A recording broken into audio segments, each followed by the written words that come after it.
O objetivo, então, deste webinário, dessa palestra, é trazer a clareza e compreensão para você sobre o direito no dia a dia. Atividades que você vai desenvolvendo ao longo da sua vida. Coisas que você poderia já estar fazendo e se precavendo, e coisas que, às vezes, vocês fazem sem saber das consequências. Por exemplo, um casamento, a escolha do regime de bens. Você sabe o que acontece com o seu falecimento, quem são seus herdeiros, com a sua empresa, se você vem a falecer, deixe herdeiros, necessariamente eles entrarão na sociedade? Você sabe o que está escrito no seu contrato de sócios? Se não, fique aqui que a gente vai esclarecer essas e várias outras dúvidas que vão surgir ao longo desses 20 minutos de webinário. Eu quero te mostrar como que certas atitudes podem mudar drasticamente o rumo e as consequências da sua vida. E eu quero perguntar: quem aqui é casado que está assistindo online agora este webinário? Se você que é casado ou que pretende casar, você escolheu o seu regime de bens? Você sabe as consequências em caso de divórcio ou de falecimento? Eu tenho certeza, inclusive eu, quando eu me casei, eu também não escolhi meu regime de bens, eu não sabia. A maioria das pessoas que assistem essa palestra e que estão no Brasil hoje não sabe qual é o regime de bens que elas se casaram. Então, se você sabe, parabéns, você já está um passo à frente nessa palestra e nessa informação que eu vou passar agora para você. E por conta desse tempo, eu vou trazer aqui, que a gente tem aqui nessa palestra, webinário, para não ficar também chato e maçante para vocês, eu vou trazer aqui um dos regimes de bens, que é o mais comum hoje no Brasil. Por quê? É o regime de bens, se você não escolher um diferente, necessariamente o Estado vai escolher para você esse regime de bens. Então, se você tem um regime de bens diferente da comunhão parcial de bens, parabéns. Não porque o outro regime é o melhor ou não, mas porque você sim mergulhou nesse assunto e você sabe que você pode ter feito diferente escolhendo um regime diferente. Mas aqui nessa palestra vamos tratar do regime da comunhão parcial de bens, que é o regime que o Estado vai escolher para você, se você não de nada, ou você pode sim escolher esse regime. Vamos lá, comunhão parcial de bens. Aqui, ó, vocês podem olhar do lado, tem o que é esse regime em caso, quais as consequências jurídicas desse regime em caso de divórcio e falecimento. Não é a mesma coisa e a gente vai ver aqui, ó. Então, os bens adquiridos antes do casamento, em caso de divórcio, permanece com o dono atual do bem. Em caso de falecimento, o cônjuge sobrevivente é o herdeiro desses bens adquiridos anteriormente ao casamento. Então, por exemplo, você casou, mas antes do casamento já tinha um apartamento. É o meu caso. Esse bem, em caso de divórcio, permanece comigo. Mas em caso de falecimento, meu marido concorre junto com a minha filha na herança deste bem. Bens adquiridos por herança ou doação durante o casamento, ou seja, bens adquiridos de forma gratuita. Em caso de divórcio, a mesma coisa do bem adquirido antes do casamento, permanece com o dono. Em caso de falecimento, o cônjuge sobrevivente vai ser herdeiro desses bens. Bens adquiridos onerosamente durante o casamento, e é aqui que está a maioria dos problemas. Por quê? Porque geralmente as pessoas não entendem ou não sabem que, mesmo que seja só um pagando determinado bem, o bem será de ambos. Mesmo que o bem esteja apenas em nome de um, o bem será de ambos. Isso está na lei. Não quer dizer que está lá no RGI, o imóvel adquirido onerosamente na constância do casamento está no nome apenas de um, vai ser só de um. Havendo divórcio ou falecimento, o bem será de ambos. Então, nesse caso, havendo divórcio, o bem será compartilhado 50% para cada um, e em caso de falecimento, a outra parte já é dona e proprietária de metade desse bem, então ela não vai ser herdeira deste bem. E antes de mais nada, eu queria perguntar aqui, quem casou por amor? Quem não casou não precisa falar nada, porque vai ficar gravado, então é melhor você não falar que não casou por amor, mas a maioria aqui com certeza casou por amor. E quem já se tocou diante do que foi falado até aqui, pouquinho tempo agora, já se tocou que mesmo que você tenha se casado por amor, o casamento é uma sociedade. É como se fosse uma empresa, é um negócio. E diante desse negócio tem regras, regras estipuladas pelo Estado. Você já tinha parado para pensar nisso? Que você entrou num casamento e não sabe quais são as regras que ditam o seu casamento em caso de divórcio e em caso de falecimento. Imagina agora você sendo sócio de uma empresa sem você saber as regras dessa sociedade. Parece uma loucura, né? E é isso que a gente faz. Você não sabe as regras e depois não sabe o motivo de tanta briga, desentendimentos na hora de desfazer essa sociedade. Porque, mais uma coisa, vocês vão chocar, porque eu vou dizer: a sociedade, casamento, ela um dia vai se acabar. Ela termina. Você querendo ou não, você amando muito ou não, aí você deve estar pensando, Fernando, você não sabe o que você está falando. Eu amo meu marido, eu amo minha esposa e nosso casamento não vai terminar nunca. Pois é. E aqui eu estou para te dar uma informação de que obrigatoriamente o seu casamento um dia vai acabar. E sabe por quê?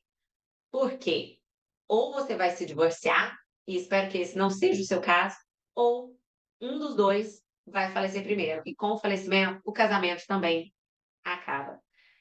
E, diante dessa informação, volta para a tabelinha, temos consequências jurídicas a depender do regime de bens.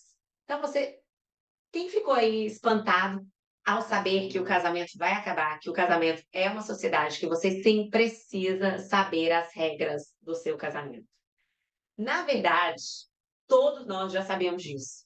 O que acontece é que a gente nunca parou para pensar sobre isso. A gente não buscou informações do que fazer diante disso. Porque falaram para a gente que temos que casar por amor e falar sobre dinheiro é meio que um tabu e proibido. E aí, muitos pensam que se você falar de dinheiro, você não ama. E a verdade é que você simplesmente está querendo saber quais são as regras deste casamento. Porque, como toda sociedade, você precisa saber quais são as regras. Conhecimento traz clareza, te traz soluções e minimiza brigas possíveis futuras que possam acontecer, porque você simplesmente acha que tem direito a tal coisa, quando na verdade era já de se esperar que você não tinha direito, por exemplo, ou que você tinha direito e nem sabe que tinha direito. Então, a importância de saber o seu regime de bens está principalmente atrelada e ligada na hora do fim do seu casamento, que você, querendo ou não, eu espero que até esse momento você já tenha se tido clareza e consciência de que um dia o seu casamento vai sim acabar e você precisa saber as regras que vão ditar este fim do casamento. Porque vem aqui no escritório, a gente vê diariamente gente brigando por coisas que já sabidamente, se soubesse, eu acredito que não estariam brigando, ou teriam se preparado, se precavido, para não chegar a deixar na situação que deixam. Muitos passam desapercebido, achando que tem direito a alguma coisa e não tem. Por exemplo, eu vou dar um exemplo de uma jornalista. Ela deu uma reportagem muito famosa, essa jornalista, e ela falou assim: eu casei na comunhão parcial de bens, é o regime que a gente está falando, e na hora do meu divórcio, eu tive que dar metade do meu patrimônio que eu comprei sozinha para o meu marido. E aí agora, a essa altura, você já sabe que isso é falso. Ela não deu o patrimônio, já era do marido, ela querendo ou não. Você acha que se ela já soubesse disso, talvez ela nem teria dado essa reportagem desse jeito e ela não acharia injusto? Ou ela, se achasse injusto, ela teria feito algo para mudar, porque você pode sim mudar o seu regime de bens. E de forma bem simples, você precisa justificar o motivo e em cartório extrajudicial, consulte um advogado que você consegue alterar e planejar o seu novo regime de bens, tá?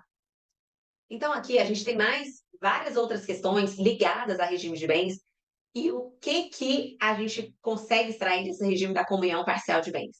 Bens do seu marido ou da sua esposa anteriormente ao casamento são seus? Entra na partilha? Diante da informação do quadrinho que a gente viu, o que você acha? Não, não entra na partilha. Bens adquiridos durante o casamento com direito, com o dinheiro só de um, são dos dois?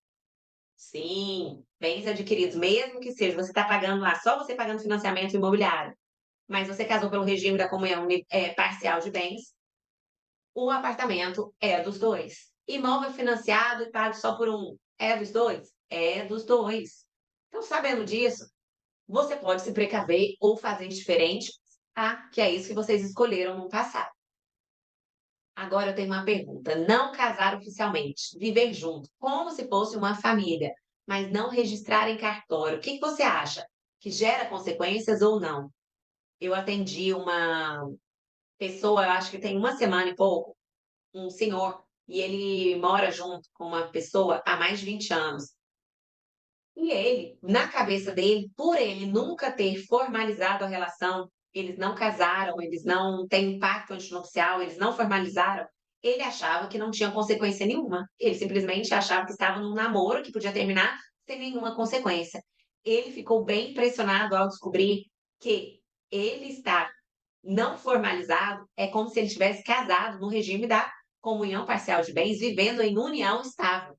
Você não precisa formalizar, você não precisa estar nem morando junto, mas se vocês têm a intenção de constituir uma família, e o que vale é a intenção, sim, você está numa união estável, é como se tivesse casado. É isso. E as consequências são as mesmas do regime de casamento da comunhão parcial de bens. Eu vou dar outro exemplo aqui, quem lembra aqui do caso do Gugu. O Gugu, ele vivia junto com a sua ex-mulher ou não, não sei por que que eu não sei, porque ela está brigando justamente por isso, para comprovar que ela era, sim, ex-esposa do Gugu. Agora imagina você não formalizar uma relação e alguém aparecer discutindo que vocês não eram, não tinham uma relação, ou você ter que provar que sim, vocês tinham sim uma relação consolidada, e o Gugu vivia na mesma casa que a Rose, e agora ela está tendo que comprovar que ela era, assim, de fato, ex-companheira do Gugu, para poder receber a herança dele ou ter direito a 50% de tudo que ele tinha. Então, gente, essa é mais uma consequência de não regularizar e deixar a vida, deixa a vida me levar, a vida leva eu, achando que não tem consequências jurídicas esses atos, pequenos atos da sua vida. Agora, quem acha que comprou tudo durante o casamento com seu dinheiro e no final acha injusto dividir, isso aqui a gente já falou.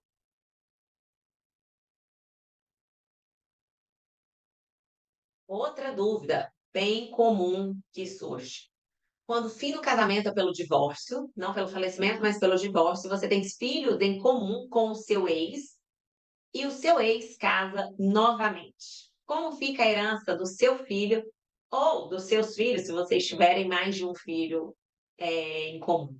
Quem vai cuidar da herança do seu filho, deixada por você, se seu filho ainda for menor de idade? Porque se ele for maior de idade, ele cuida. Se ele for menor de idade, você vem a falecer e deixa uma herança significativa para o seu filho, quem vai cuidar é o seu ex-marido ou a sua ex-esposa, se você não fizer nada para precaver isso. Então, existe sim um instrumento no planejamento patrimonial e sucessório que você pode utilizar para você nomear um curador especial para tratar, administrar os bens deixados por herança por você, que não o seu ex-marido ou sua ex-esposa. Imagina se foi esse justamente o caso do seu divórcio. Se você separou porque a outra pessoa gastava muito e você não tinha controle financeiro, não é isso que você vai querer, então você, para o seu filho, então você precisa sim fazer um planejamento. E quando o seu ex constitui uma nova família e tem outros filhos, como fica a parte da herança dos seus filhos? Podemos excluir um filho em detrimento do outro filho? Isso é legal? O que que vocês acham? Não, não é legal. A gente não pode excluir nem um filho. Filho adotivo, filho do mesmo casamento, filho fora do casamento é filho. E eles não podem ser excluídos de jeito nenhum. Agora a pergunta é: um filho pode receber mais herança do que o outro filho? Isso pode. Como fazer isso? Você tem que saber também para não gerar brigas futuras homéricas e que gere mais consequência e acaba que ninguém recebe nada. Então, metade da herança de uma pessoa obrigatoriamente tem que ser compartilhada entre os herdeiros. A outra metade, 50%, aí sim, esse pai e essa mãe pode deixar apenas para um dos filhos de forma sim desigual. Mas a metade tem sim que ser distribuída para todos os filhos, sem a exclusão de nenhum. Viu quantas confusões e falta de conhecimento sobre o regime de bens em um casamento pode afetar a vida pessoal e profissional de uma pessoa? É importante você ter clareza e conhecimento de que isso sim pode afetar a sua vida. Vamos para a próxima pergunta? Isso aí eu já falei. Testamento pode fazer de qualquer jeito?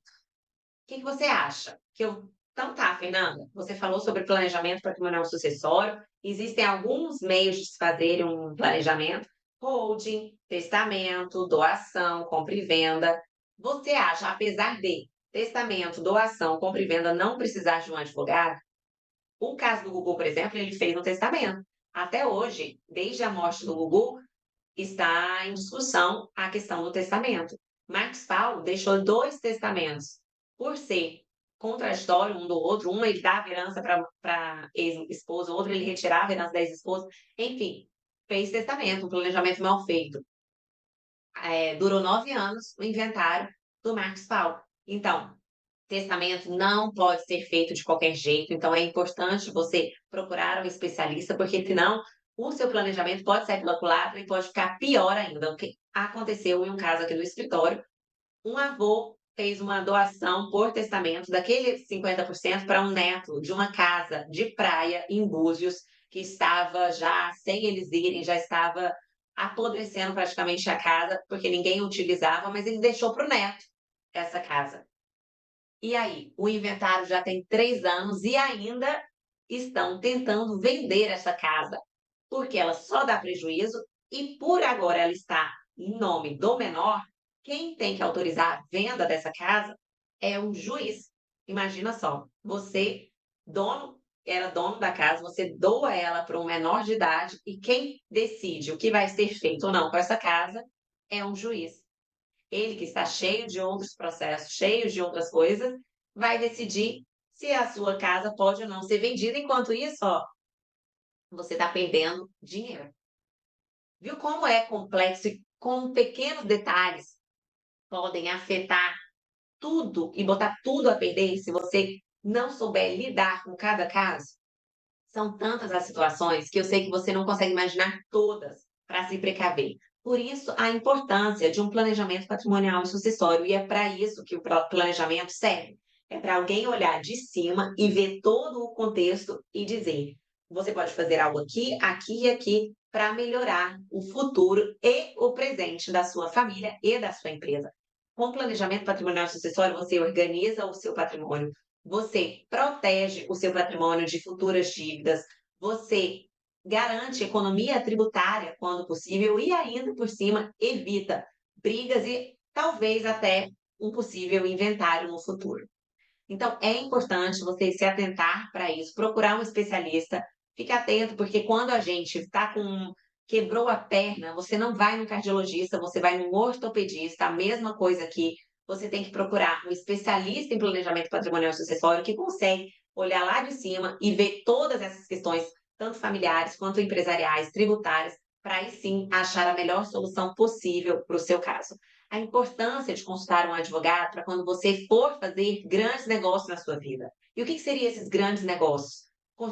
Constituir uma família, colocar alguém para morar na sua casa, comprar um imóvel, construir uma empresa, fazer uma holding para ter economia tributária, para proteger o seu patrimônio, para facilitar a sucessão da herança para os seus herdeiros, para organizar o seu patrimônio, para vender uma empresa, enfim, são várias as possibilidades. E quanto a colocar alguém para morar na sua casa, eu quero fazer só um parênteses aqui e contar uma historinha para vocês, que às vezes vocês acham que isso é inocente, que não gera consequência nenhuma, mas tem acontecido muito o quê? Um homem mora sozinho, arruma uma namorada, chama ela para morar com ele, um mês de namoro, por exemplo, eles brigam. Ela fala que ele agrediu ele recebe uma ordem judicial, que tem que sair de casa dele e se afastar da mulher com, sei lá, X metros de distância. Esse cara vai ficar sem a casa dele por um tempo. Um cliente de um amigo meu ficou sem o escritório dele, que era na casa dele, porque ele teve que sair da casa dele com um mês de namoro e ele garante que não agrediu a mulher. Então a gente tem sim que ficar atento a isso. Claro que existem casos reais, isso aqui foi um extremo, mas tem sim acontecido e a gente tem que planejar e se precaver e saber que sim, isso pode acontecer e o que que você pode fazer para evitar isso. Além disso, tem também o direito real de habitação. E o que que é isso? Você sabe o que que é isso? Olha a consequência. É o direito do seu companheiro continuar a residindo no seu imóvel após o falecimento dele, mesmo que ele não seja o dono e mesmo que ele não seja nem o herdeiro desse bem. Isso garante o direito à moradia do companheiro que já residia neste imóvel há algum tempo. Neste caso, então, olha o que que vai acontecer. Os herdeiros não terão direito de tirar a companheira do imóvel. Eles não terão direito a, de fato, utilizarem dessa herança até a mudança dessa companheira ou o falecimento dessa companheira. Inclusive, ela vai continuar ou ele residindo no imóvel sem o pagamento de qualquer aluguel ou qualquer coisa. É como se você ganha, mas não leva, mas isso está na lei. E se você souber, você tem medidas para se precaver disso e pode, já sabendo disso, deixar seus herdeiros cientes ou fazer alguma coisa para prevenir essa situação. Bom, gente, a essa altura aqui, quem não enxergava o casamento como uma sociedade já deve ter percebido que o buraco, sim, é mais embaixo. Casamos, sim, por amor, mas temos que ter em mente que o casamento é uma sociedade, sim, e que ela precisa de um planejamento. Fico muito feliz de ter compartilhado isso aqui com vocês. Eu espero que vocês tenham gostado dessa palestra que eu dei falando um pouquinho do dia a dia. Eu sou Fernanda Valadares, eu sou advogada concursada de uma empresa pública há mais de 12 anos, sou advogada há mais de 18 anos, sou especialista em planejamento patrimonial e sucessório pela FGV em São Paulo.